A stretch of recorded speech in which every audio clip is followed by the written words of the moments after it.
Now let us discuss how training programs can be designed. There are 5 steps in the design of training programs. First, assess needs to identify type of training. Second, define learning objectives. Third, determine mode of training. Fourth, determine training delivery method. And fifth, measure effectiveness after the program. Let us look at each one of them in little more detail. First is a need assessment.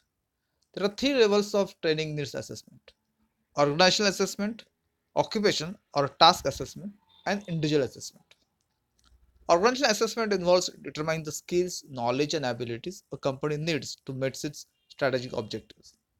It considers future needs and company strategic plan to determine training needs. Task assessment looks at the specific task, skills, knowledge, and abilities required to do the jobs within the organization. An individual assessment looks at the performance of an individual employee and determines what training should be accomplished for that individual. The needs assessment leads to identification of the appropriate type of training. There are different types of training that could be offered. Technical training addresses software or other programs that employees use while working for the organization. Quality training is a type of training that familiarizes all employees with the means to produce a good quality product. Skills training focuses on the skills that the employee actually needs to know to perform the job. Soft skill training helps employees on how to better communicate and negotiate or provide good customer service. Professional training normally involves obtaining certification or specific information needed about a profession to perform a job. For example, tax accountants need to be up to date on tax laws. Team training is a process that empowers teams to improve decision making, problem solving, and team development skills. Managerial training helps potential and existing managers develop managerial skills. Finally, safety training is important and may include disaster planning.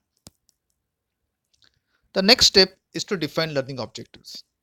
After determining what types of learning should occur, learning objectives for the training can be set. A learning objective is what we want the learner to be able to do, explain, or demonstrate at the end of the training period. Good learning objectives are performance based and clear, and the end result of the learning objective can be observable or measured in some way. Examples of learning objectives might include the following: understand and use the new inventory tracking software, explain the safety procedure in handling chemicals, be able to effectively delegate to team members. The next step is to determine mode of training. There are 2 modes of training: in house training or external training. An in house training program is any type of program in which the training is delivered by someone who works for the company. In house training is easier to organize. Many routine training needs can be fulfilled with in house training programs. External training includes any type of training that is not performed in house. It can include sending an employee to a seminar to help further develop leadership skills. It may include helping pay tuition for an employee who wants to study MBA on part-time basis. It also includes off-site training conducted by training companies or professionals for a batch of employees from a same company. Factors such as budget, preference of participating employees, and timelines determine the choice of training modes. Next steps comes training delivery method, determining training delivery method. There are a variety of training delivery methods which can be used independently or in combination to deliver a specific training program. Classroom training involves the use of lectures with demos, videos, case discussion, etc. Web-based training is delivered using technology. It is normally involves live or recorded video sessions, online quizzes, and discussion forums. It could be self-paced or instruction-led. On-the-job mentoring involves pairing an employee with someone who already know the job and can help guide the training through the on-the-job challenges. Job shadowing helps an employee learn new skills by watching someone more experienced. Job swapping occurs when 2 people change jobs for a set period of time to learn new skills. Finally, vestibule training, also known as a near site training, involves employees learning in a setting that approximate as closely as possible with the actual working environment. For example, airline pilots are trained in a simulated cockpit. The final step uh, is measuring effectiveness after the program. After the training is completed, should check whether the training program has fulfilled the predefined learning objectives. One model to measure effectiveness of training is the Kirkpatrick model, developed in the 50s. This model has 4 levels. First, Reaction. How did the participants react to the training program? The next level is learning. To what extent did the participants improve knowledge and skills? Third level is behavior.